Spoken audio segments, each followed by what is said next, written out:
They don't always feel like sweets. Daddy told me that for the first time when I was 7. I guess you could say he was planning ahead. Then again, I guess you could say he was protecting me too. Not that it did his old self any dang good. You can try to keep death out of your own home and out of the homes of others a long, long time. But when the chips are down, that old gray bastard's gonna come along, waving his sickle in the air. Folks always correct me about that, say death carries a scythe, but they don't know their asses from their elbows. Death moves too quick to swing a big old scythe around every time, whereas a sickle, you can at least hold one of those in both hands. Not that he needed 2 hands to get dead, but I thought he'd at least need 'em to get me. Went and got someone to cry to the cops. Doing it this way is cheating. Anyway, you want me to confess to killing? Let's see, 3 dozen people in the past 3 dozen years, right? No? What do you mean, y'all only identified 10? Well, this is awkward. But whether it's 10 or 36, y'all can relax. You're gonna get a big, fat bonus this year at Christmas time. If you're still around to enjoy it with me dead. Just remember, boys, I'm only gonna tell you one time. Don't let any of your family go out after dark on Halloween night. And don't sleep at any place that someone you love has died. But I'm getting ahead of myself, aren't I? Alright, I guess we ought to start with that there thing my pa said to me. They don't always feel like sweets. Pa first hinted at what was to come in the spring of '77, the same year, appropriately, that I was 7. Pa said he'd normally have waited till I was 8, but that kinda coincidence of age 7 lining up with 2 more 7s, he was a big believer in omens, and that one was too good to pass up. Anyway, he told me that on Halloween night that year, I was gonna come with him and take care of some business. Men's business. Now, I don't mind telling you, I was excited, and a little intimidated, because you don't to take part in men's unless you're a man yourself. And I wasn't sure if I was ready for that, but since my birthday was in the spring, and Halloween wasn't for many months, I eventually forgot about it. Until the night before, when my mama and my pa got into a screaming match. Omens matter in my business, Charlene. Oh, omens my ass. Henry Mills, if you think you're taking my baby out on one of your nasty-ass little errands... You knew all about those errands when you married me, Charlene. I know there was something you and your daddy got up to, and my mama begged me not to go steady with your ass, 'cause she knew it too, Henry. But I was so sweet on you, I was fool enough not to care. But he's too young. You said your daddy didn't do it till you were 8. Is the way it's gotta be. We talked about this ever since you gave birth to the little... I stepped out of my room and the fight stopped. Figures. They never talked about this kind of stuff when they knew I was listening. But I was a man now, according to Papa, and I wanted Mama to know I was brave enough to handle whatever it was. Because it's a man's job to look after the women in his life, and now that I was a man, that made Mama being scared my problem too. Ryan. Mama gave me a haunted look when she saw me. Go back to bed, baby. Your daddy and I are just having a discussion. The way she looked when she said it made me scared, but I didn't let that stop me. I heard you, I said, trying to sound like a Rocky Balboa in a 7-year-old body. I heard you, Mama, and I ain't scared. I can handle it. See? Papa didn't miss a beat when he heard me. He ain't complaining, is he? He knows what needs to be done. Mama gave Papa a look that would have killed at 20 paces, and then she closed her eyes and clenched her fist. Damn you, Henry Mills, she whispered. Damn you to hell. Papa didn't react, even though I would have been scared to death if she looked at me like that. Hell's full enough without me, Charlene, he said warily. I'm just trying to keep it that way. With that, he sloped off before Mama could yell at him anymore. And even though I had nightmares something fierce that night and was stone tired on Halloween, I still knew I had to be strong and stick out whatever Papa had in store for me. Because I was a man, and men do what needs doing. Let's just say it was the first of many surprises I was in for that night when Papa told me he, not Mama, was going to take me trick-or-treating. It wasn't until later that I realized why, but seeing as I was scared I was going to miss all the candy doing whatever Papa wanted me to do, this was all too much of a relief to question it. For the next few hours, I trundled around the neighborhood, getting candy from every door that would open. What was weird, though, was that Papa wouldn't walk me up to the door of all those houses. Sometimes he'd just leave me about 20 feet from the door and run off around the back. Again, I didn't understand this, but in the fullness of time, I understood more than I wanted to. However, eventually, and sooner than I liked, my trick-or-treating time had to end. Specifically, it had to end right when the sun started going down. At that point, Papa took my bag, which was honestly not nearly as full of candy as I hoped, and gave me a funny look. "Now, listen to me, Ron," he said, kneeling down so he could look me in the eye. "You handle the night like a man, and I'll take you any damn supermarket you want and buy you enough candy to fill up that bag till Christmas. But you've got to promise me first, Ron. You got to start learning how to do something that, when I die, is going to be your job. Got it?" "Yes, sir." "Good. Then come on back in the truck." I did as I was told, and soon as I'd shut the door, Papa gunned the engine on his truck and took us far out of town, into the woods, deep into the woods. But he seemed to know where he was going, because once we were there, he pulled over sharp and got out to check something. I was about to follow him when the back seat's one working door swung open, and Papa deposited something that made me want to upchuck all the candy I'd already eaten. The carcasses of 3 dead squirrels. When Papa saw the nausea on my face, he barked at me to cover my nose, and then he got back in the truck and started driving again. He made 4 more stops just like that one, and at every one, he'd drop another pack of rotten, dead animals in the back seat. However, eventually, he got done with this and drove us back into town. But we didn't go home. No. Instead, we stopped outside a house that I dimly recognized from trick-or-treating earlier that night. I seem to remember that it housed a sweet, little old lady who'd had trouble opening the door when I knocked, but had handed me a full-size Snickers bar when she did get the door open.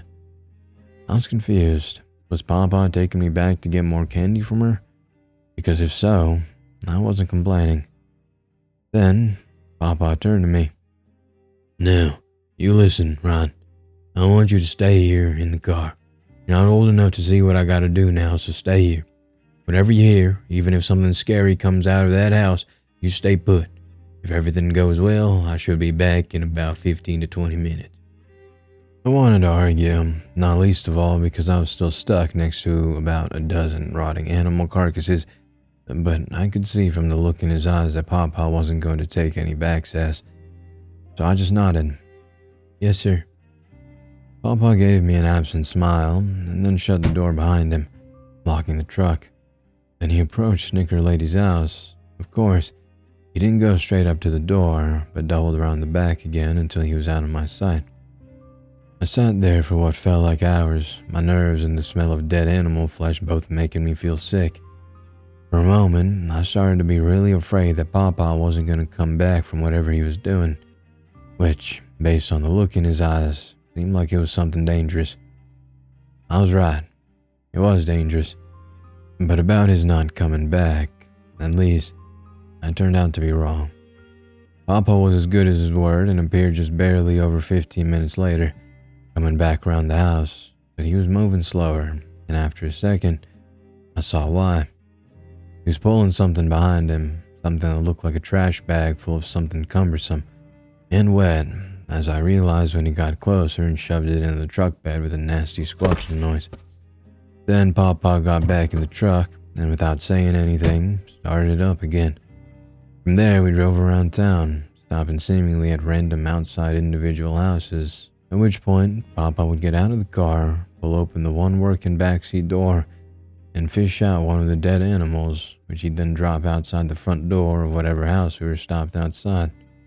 It wasn't until he exhausted his supply of these, except for one limp squirrel carcass, that he eventually started walking back to the truck bed and pulling stuff out of that trash bag he'd brought. It was too dark to make out what it was at first, but eventually we landed outside a house that had a porch light, and I got a good look at what he was carrying. I wish I hadn't, however. You'd probably guess that it wasn't something you could get from an animal, but it was part of something dead. Ah, it sure was part of something dead. Anyway, he dropped it on that particular porch so casually it was like he was delivering mail.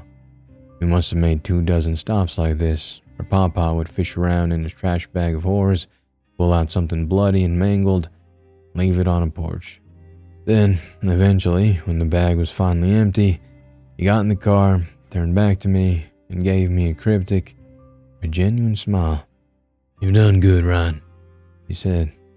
"You've done real good. Let's go get you that candy now, and I'll explain what we've been—" Papa? There was a quaver in my voice. Did you do something bad? Papa went pale for a second, then sighed, and climbed into the back seat with me. "Yes, Ron, I did," he said. "But, and you're too young to understand this, what I did, while it was bad, it also stopped a lot worse from going on." Why? My eyes must have looked like dinner plates. What could have happened? Papa gave a grunt of resignation. How much you know about Halloween night, Ron, besides the whole candy and costumes thing?" Nothing. I said honestly. "Well, Halloween night sometimes gets called All Hallows Eve. And the reason it's called that is because tonight, all the souls of dead people are supposed to walk the earth and go visit their loved ones. Well, I guess they're supposed to feel a bit better about their grief, knowing they can see their dead relatives every Halloween. Or at least, that's the story." He rolled down the window and spat on the pavement. "It's bull, Ron. It's all bull. Truth is, the spirits of the dead are too goddamn hungry to remember who they are. Now, fortunately, some enterprising marketing genius got hold of this little story and figured he could sell candy with it. So most folks leave out a basket of candy on their porch, not realizing that basket might be the only thing keeping the hungry dead at bay. But," and that's when he looked me in the eye and said the thing that's the reason we're all sitting here, "they don't always feel like sweets." He didn't say anything after this, and I knew better than to ask. Besides, even at 7, I could figure out enough of what he meant, and what that meant about what he'd been doing. Anyway, he did buy me all that candy, though I wasn't really in the right mood to enjoy it.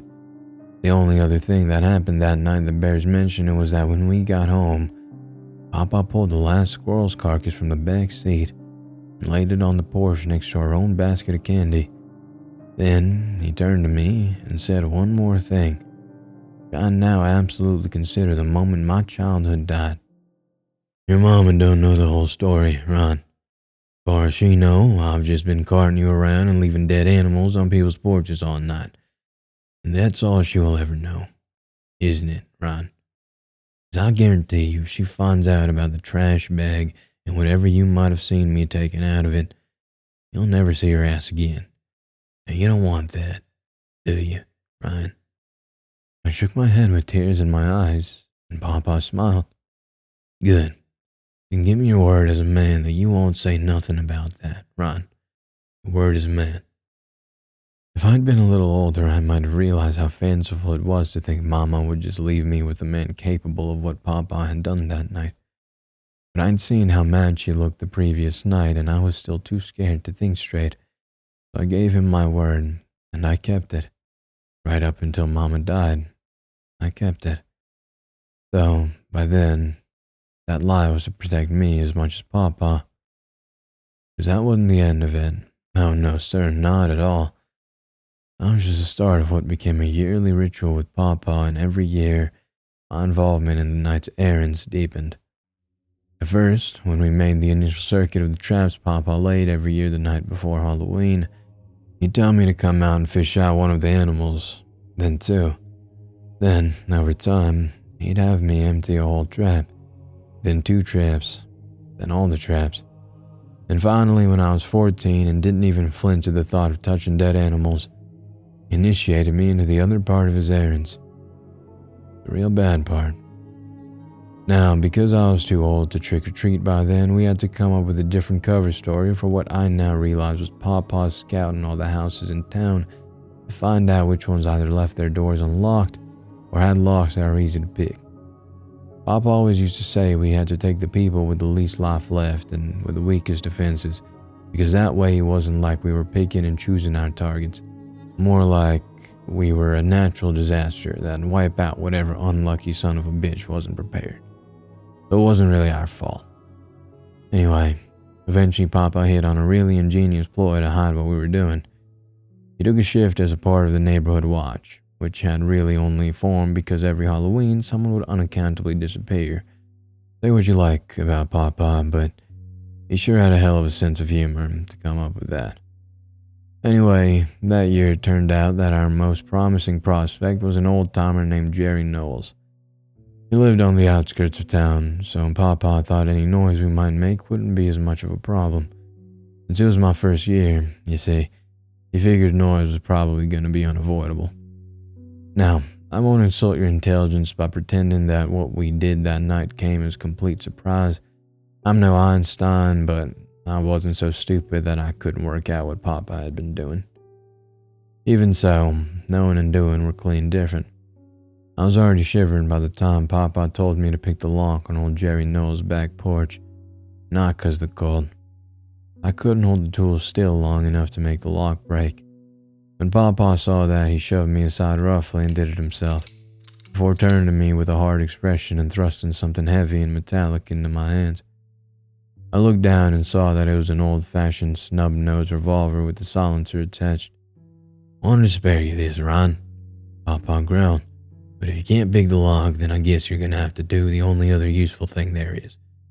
Don't worry, I'll get him nice and unconscious so you can't miss." "Papa, I don't think I can." "You can, and you will, Ron. I didn't raise no sissy. Can't afford to have done." There was no room for argument in his tone. "Now come on, before things get harder." We found Jerry Knowles in his sitting room, sleeping in a recliner with the TV showing static and an empty bottle of whiskey in his lap. Probably for the best, honestly. Made it even harder for the poor bastard to hear us or to resist, though he still tried. Oh God, he still tried. Now, y'all already know I killed a lot of people, so it might surprise you to hear that I can still remember what happened in such detail. But murder, not that you'd know, is like sex in a lot of ways, and most predominantly in that you never forget your first. Here's what happened to Jerry Knowles. Papa crept up behind him and grabbed him by the throat with both hands and started squeezing. Even with the booze in his system, Jerry woke right up at that, and sure enough, he started kicking and clawing at Papa and making these weird little hacking noises like he was a goddamn cat trying to spit up a hairball.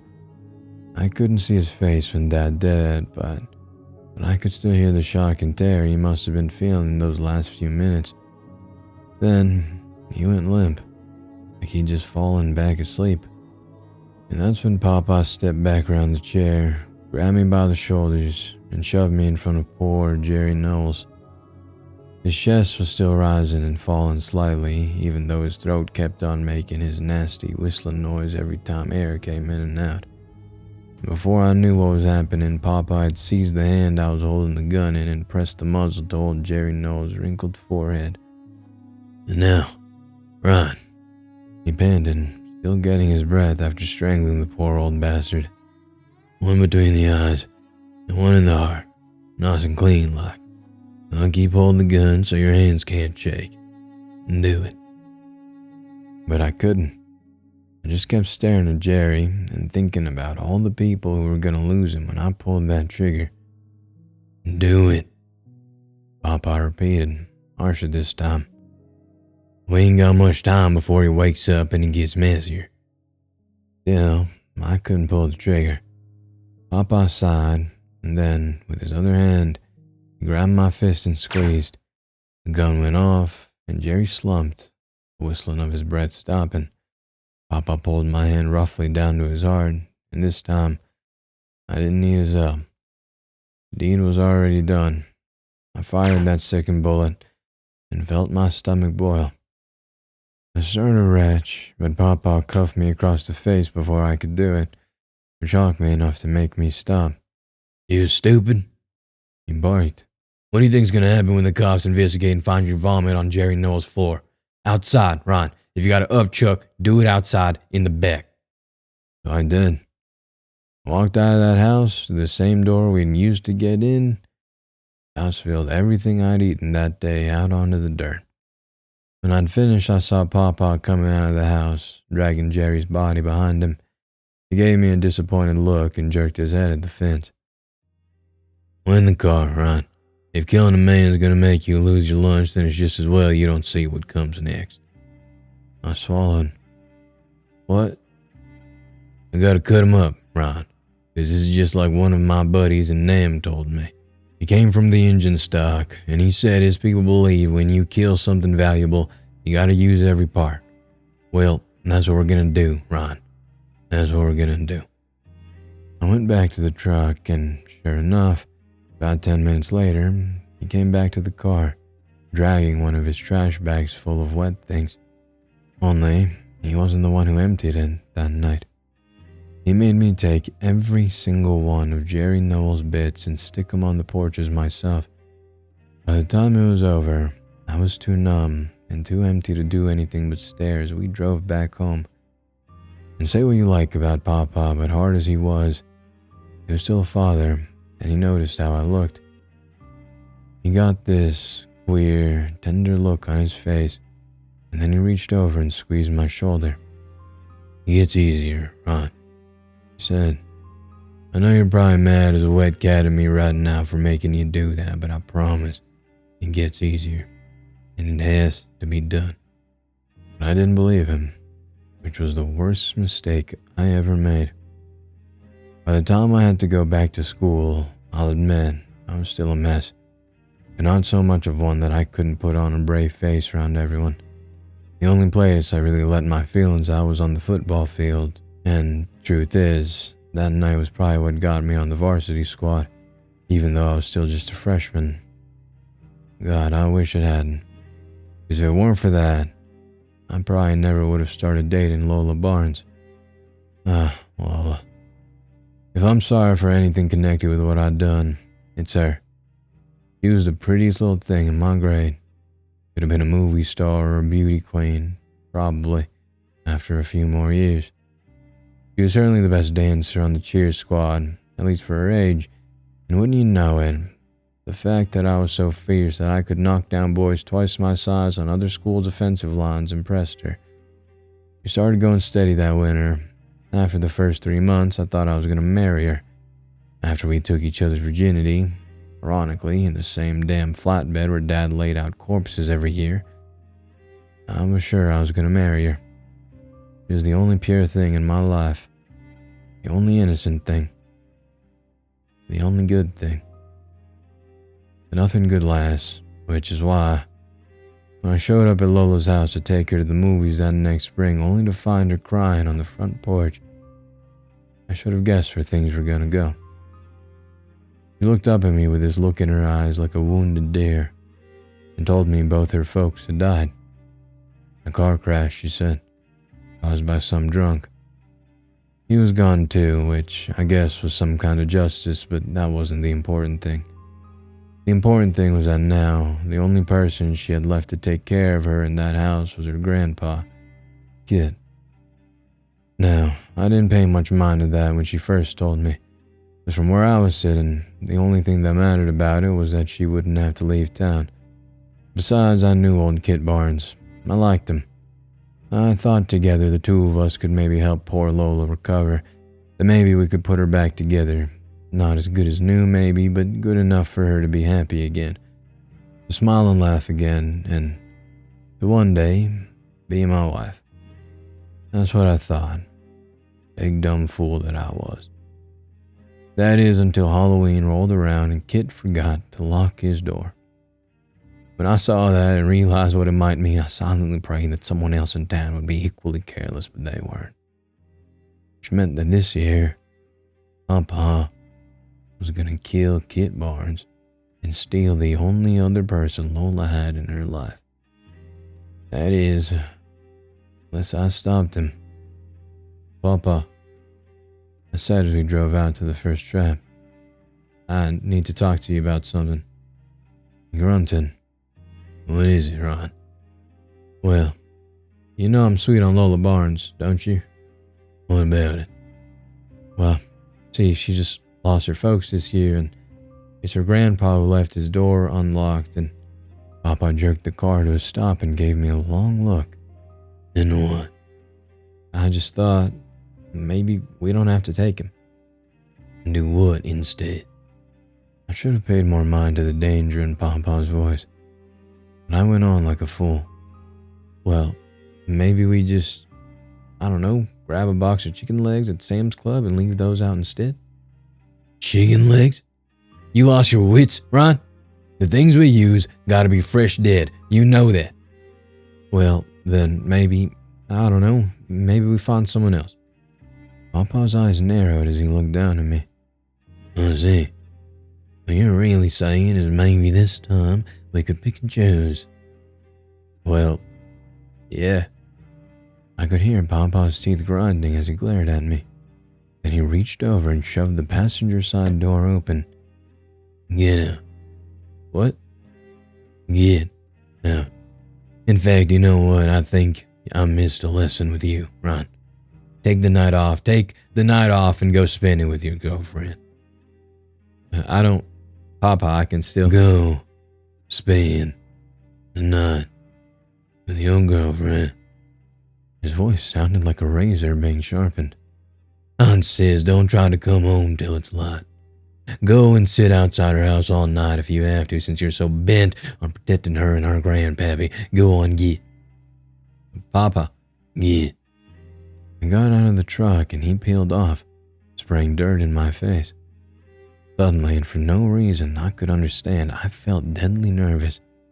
But I knew that trying to catch up or apologize would just get me in the same pickle I'd been in before. Having to kill my girlfriend's last remaining family member and somehow still live with myself afterwards. So instead of going after Papa, I did as he said. I went back to Lola's house, and even though it was late, there was still light in her window. So I picked up a pebble and threw it. It was hard enough to get her attention. A second later, I saw her face at the window, and in a few minutes, she crept out of the house, wearing a tiny little red devil costume that made every part of me stand at attention. However, before she could come around the house to meet me, something else, just out of my field of view, distracted her. Her eyes went wide, and a delighted, if uncomprehending smile came over her face. Mom? She breathed. Dad? Immediately, I felt something foul pull in my stomach, as I remember what Papa had said about the spirits of the dead coming back on All Hallows Eve, particularly the part about how they were too hungry for any kind of a happy reunion to result from their appearance.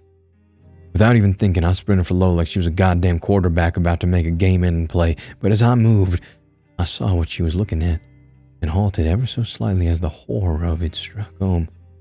Her mom and dad were indeed in the street. However, they didn't look quite like themselves. For one thing, they looked mostly solid. There was just enough transparency to their bodies that I could almost make out the street behind them. For another, they weren't. Well, the only way to put it is that they weren't in color.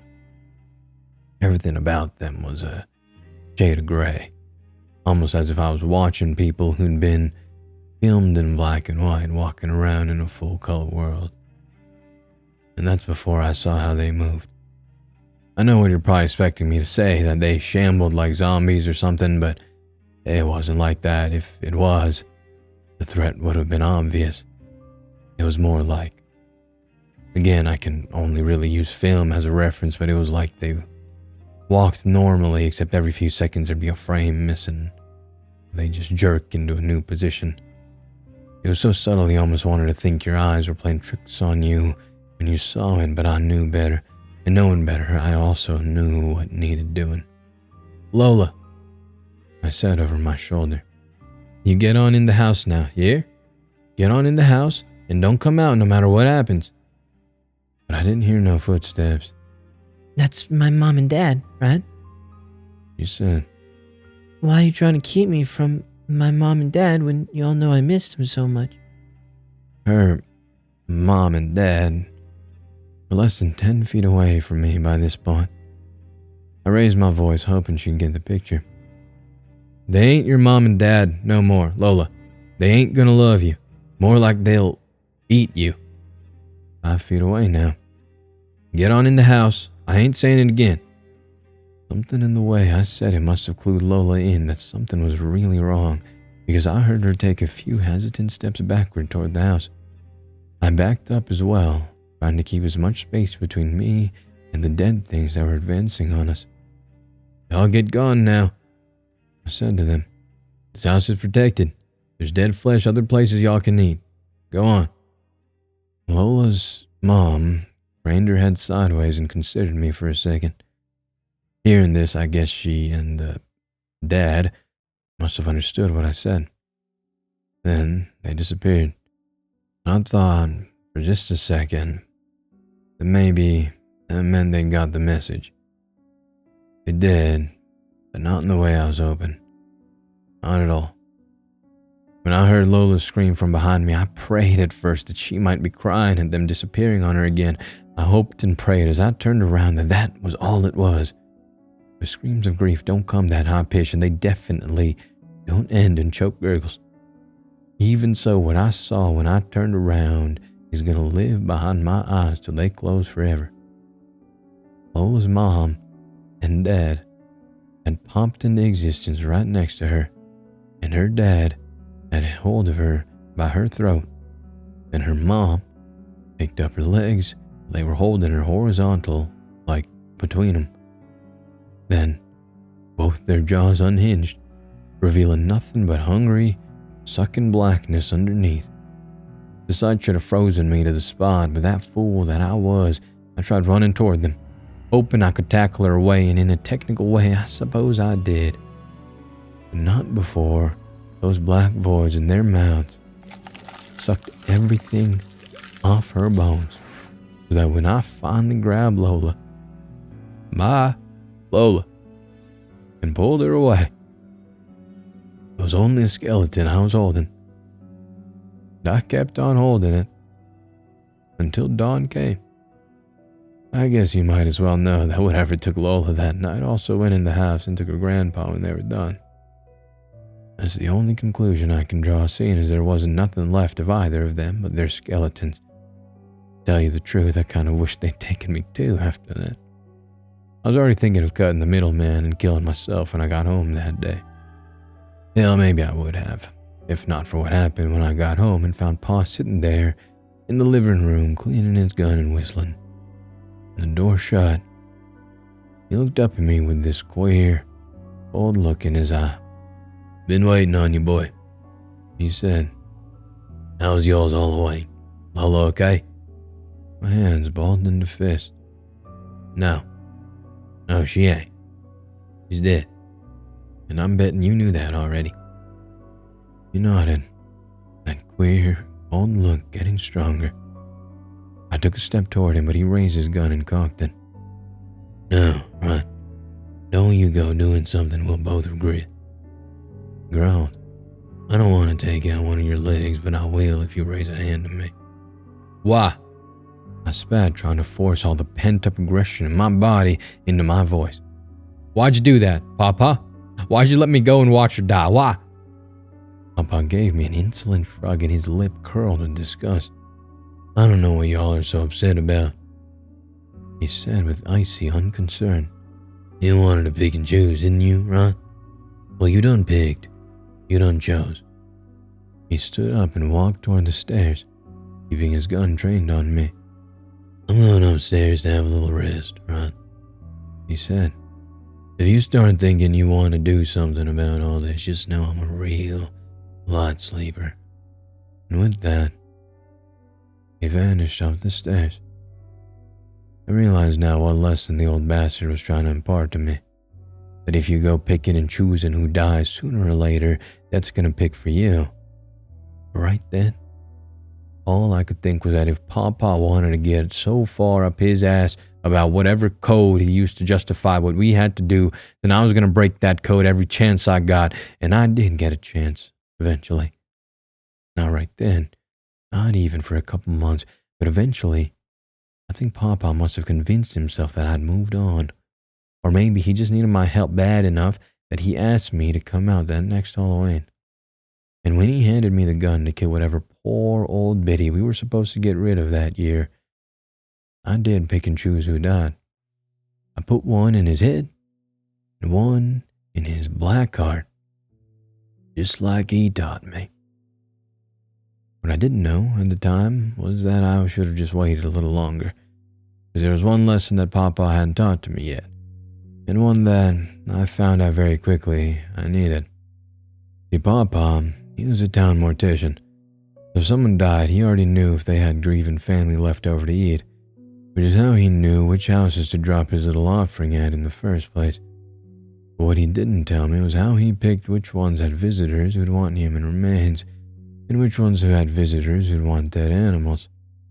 Which is why, as soon as I started doing his duty, folks started waking up to find their neighbors turned into skeletons, with the severed hands and lungs, and God knows what else, of complete strangers outside their doors. Papa had a system, and if I'd been a little less hot under the collar, I'd have known I needed to learn it to do the job effectively. That's why, sooner or later, I realized I had to run from town to town and change my name each time just to avoid suspicion. In the course of 36 years, keeping people safe from the hungry dead, I went from being a mortician to an elder care worker to a bartender, and finally to being a bouncer at the Cute Kitty Club. And one thing I've done effectively, far better, in fact, than Papa did, I've picked and I've chose. That's why I eventually started working in dead-end jobs where folks who sell drugs or drink to excess or pimp out women for cash run around. Because those folks are throwing their lives away, so why not just take these lives to keep everyone else safe? I'm sorry for any of it. Truth be told, boys, I think of myself as almost one of you. Except you've got the luxury of being able to lock up the folks that kill. And while I know most of y'all are gonna say I'm crazy, and probably clap like trained seals when I get sent to the chair, I figure maybe one or two of you are gonna listen to what I'm saying. Maybe one or two of you lost someone inexplicably on Halloween, or know someone who does and will realize what needs doing. Especially in a city this big, which, let's be honest, one man can't protect alone. So if that's you, then all I ask is that you remember what my papa said and what I had to learn over the dead bodies of those I loved. The dead do come back on Halloween. And when they do, they're hungry. Leaving candy out might work 9 times out of 10, but you just remember now. They don't always feel like sweets. Sometimes they want something a little more savory.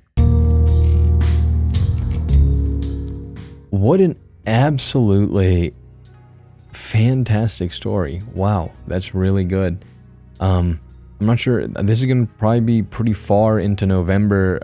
It would have been really good to have during, closer to the Halloween time, but October views are kind of bad for some reason. You'd think that someone who reads scary stories would get more views during the spooky season, but myself and some other narrators have said October views aren't great. Anyhow, I hope you enjoyed this story. I really enjoyed it. I hope you liked the little country-ish thing going on and the normal narration thing.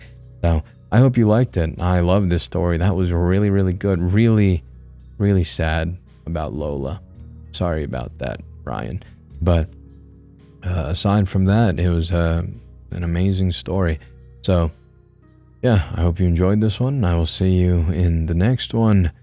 Ego, Volt, Anima, Vestra.